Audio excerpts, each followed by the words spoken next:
Olá, bem-vindos a mais um vídeo no canal Para Além da Bíblia e nós iremos dar continuidade ao nosso estudo da obra do arqueólogo israelense Israel Finkelstein, o livro que tem por nome A Bíblia Desenterrada. Nós estávamos lendo acerca da narrativa dos patriarcas e nós paramos quando estávamos falando da história de Jacó.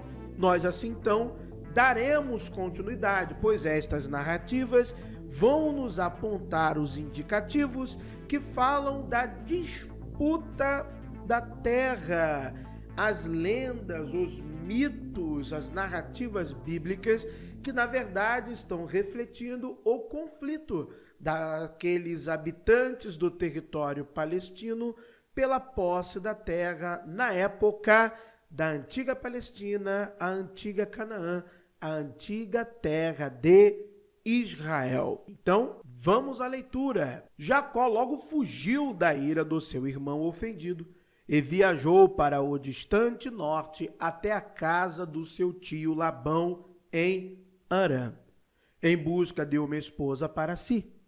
No caminho para o norte, Deus confirmou a herança de Jacó.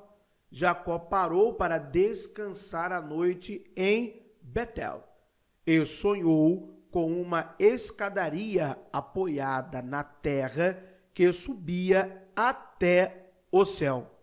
E anjos de Deus subiam e desciam por ela. Parado no alto da escadaria, Deus renovou a promessa que dera a Abraão. Vai dizer o seguinte, livro do Gênesis, capítulo 28, versos 13 a 15. Eu sou o Senhor, Deus de teu pai Abraão, o Deus de Isaque.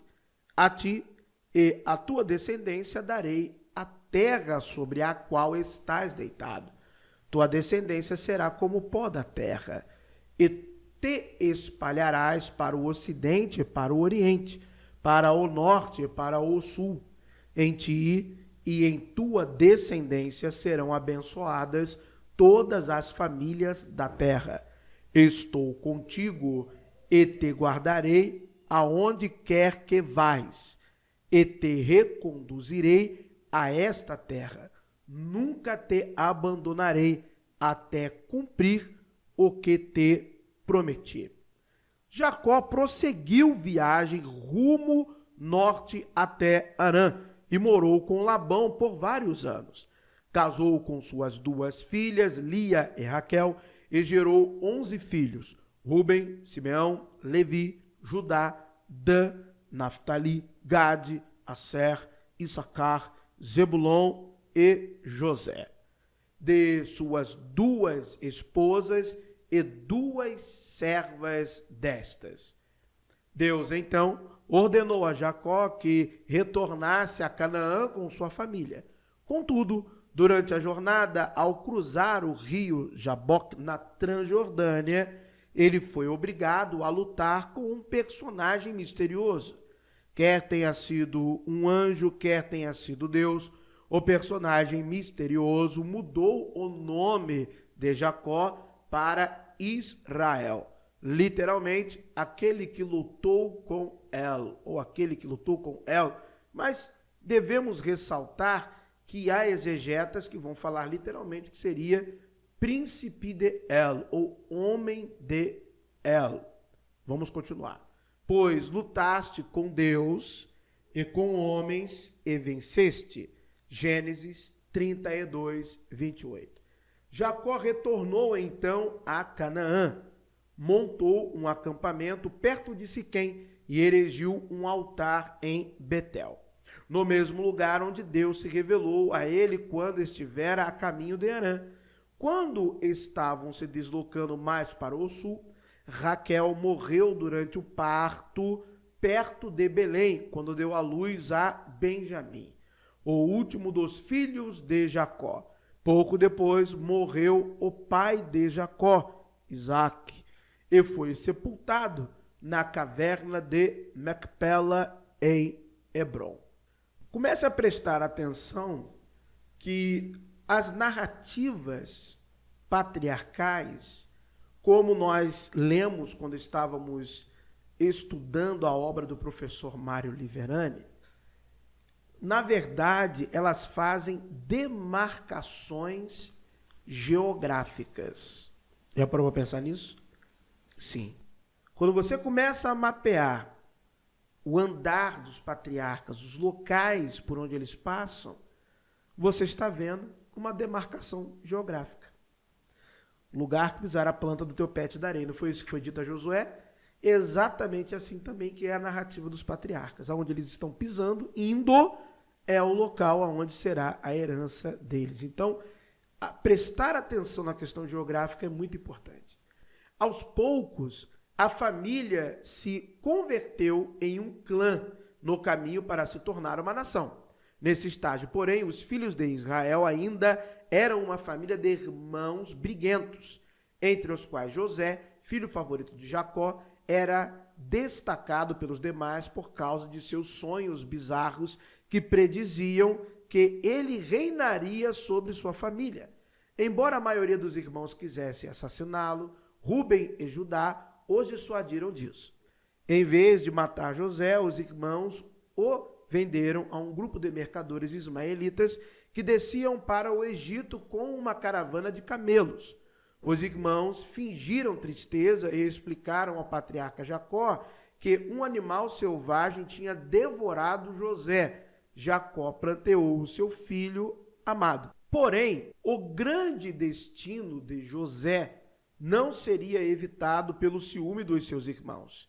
Estabelecendo-se no Egito, sua riqueza cresceu e seu status melhorou rapidamente por causa de suas capacidades extraordinárias.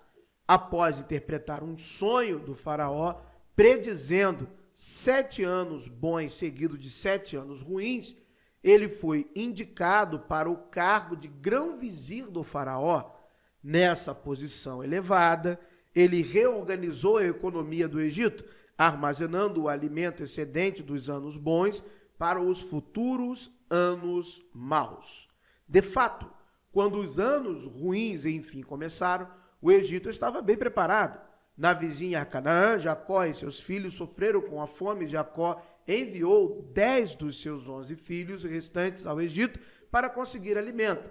No Egito, eles foram ver o vizinho José, agora adulto.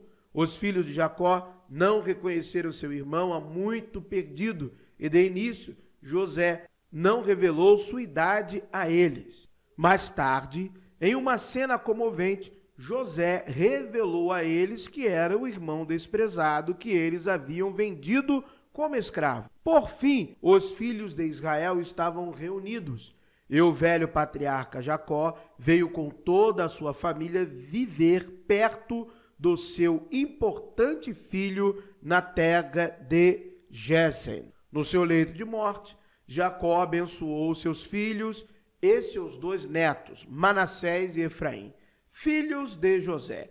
Dentre todas as honrarias, Judá recebeu o direito real de primogenitura. A ti, Judá, teus irmãos renderão homenagens, tua mão pesará sobre a nuca de teus inimigos. Diante de ti se prostrarão os filhos de teu pai, filhote de leão, Judá. Voltaste da caçada, meu filho. Agacha-se e repousa como leão e como leoa. Quem irá despertá-lo? O cetro não se afastará de Judá, nem o bastão de comando de entre seus pés, até que venha o leão, a quem prestarão obediência os povos. Livro do Gênesis 49, versos 8 a 10. Isso aqui, literalmente, é uma narrativa, porque Judá não tem destaque nenhum, a não ser o destaque que vemos no capítulo 38, que é a história de Tamar e Judá, de algum feito extraordinário, honroso, benigno, para que ele venha a ser digno de tais honrarias e profecias. Obviamente, nós estamos diante de uma redação posterior que vai legitimar essa descendência de Judá para dizer que eles são os herdeiros legítimos do trono e que há uma profecia antiga falando sobre isso, uma tradição antiga. Vamos continuar a leitura. E após a morte de Jacó, seu corpo foi levado de volta a Canaã, para o território que algum dia se tornaria a herança tribal de Judá. E foi sepultado por seus filhos na caverna de Macpela, em Hebrom. José também morreu, e os filhos de Israel permaneceram no Egito, onde se desdobraria o capítulo de sua história como nação.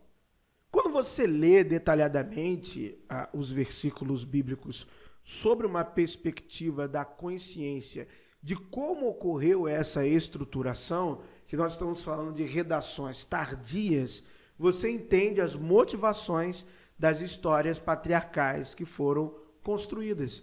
Gira em torno de quê? Questões políticas, posse da terra, questões de dominação, questões de privilégio de um grupo social para com outro. Fica muito evidente, muito caracterizado e bem visível. Muito obrigado por terem assistido a mais um vídeo no canal. Um abraço a todos.